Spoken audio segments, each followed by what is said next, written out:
Galit at gulong-gulo na ang karamihan sa mga Bicolano patungkol sa kasalukuyang kalagayan ng bansa. Anila mismo ang Pangulo ng bansa ay di alam kung ano ang kanyang pinagsasabi.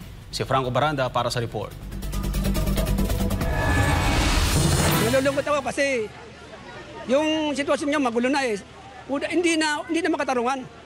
Kasi si Marcos nagsabi siya, wala siyang pakialam, hindi siya nakikialam sa mga pangyayari. Sa ICC na yan. Ngayon, pag-uwi ni Duterte dito, Aling Ugong, pag-uwi dito, hindi na pinauwi sa bahay. Hinuli na. Pero bakit hinuli? Sino nag-uli? May igubayron ba sinda mga warrant of arrest? Ha? Wala eh, walang maipakita.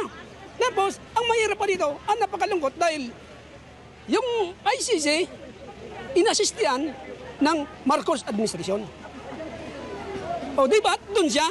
Isa lamang si Tatay Benji Dait na galit sa kasalukuyang pamamahala ng Administrasyong Marcos sa bansa. Aniya, walang due process at tila di gumagana ang batas sa karapatang pantao. Kaya sa isinagawang town hall meeting ng Pastor Polo C. Quiboloy for Senator Movement, nakita ang hinaing ng mga Bicolano sa kasalukuyang nangyayari sa bansa. Maliban sa talamak na korupsyon, kriminalidad at paglala sa iligal na droga, ang kawalan ng hustisya sa karapatang pantao ang tila mas numero unong ikinababahala ng mga ito. Kaya naman, binigyan diing importansya ng mga Bicolano kung gaano kahalaga ang darating na eleksyon. Sa mga buboto ngayon, kasi ngayon usually dito, usong-uso na yun na they are giving money, they are giving so many goods, and all of that.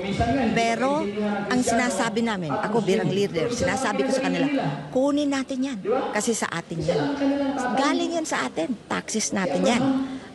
Pero, ang gagamitin natin ngayon, eto, ang karapat-dapat ay siyang iboto natin. Sa kabilang banda naman, pinuri ni Larry Romero, Barangay Captain ng Mabini Daraga Albay, ang ginawang town hall meeting ng Pastor Polo C. Quiboloy for Senator Movement upang makilala kung sino ang karapat-dapat iboto di lamang ng kanyang sarili, kundi pati na rin ng kanyang nasasakupan. Nung babalita kong pupunta yung Quiboloy, sabi ko, pupunta tayo. Sabi ko sa mga sa mga barangay kagawad ko para sabi ko, alam natin kung anong pakay talaga ni Senador Quiboloy. Kasi kami naman bilang isang barangay captain, hindi naman kami totally na basta-basta lang kami boboto na hindi naman nakikilanlan ng isang kandidato. Kasi sayang naman ang mga boto namin.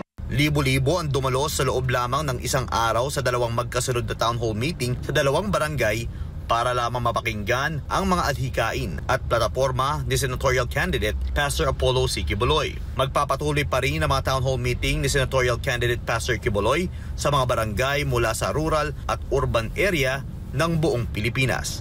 Para sa Diyos at Pilipinas Kumahal, Franco Baranda, SMNI News.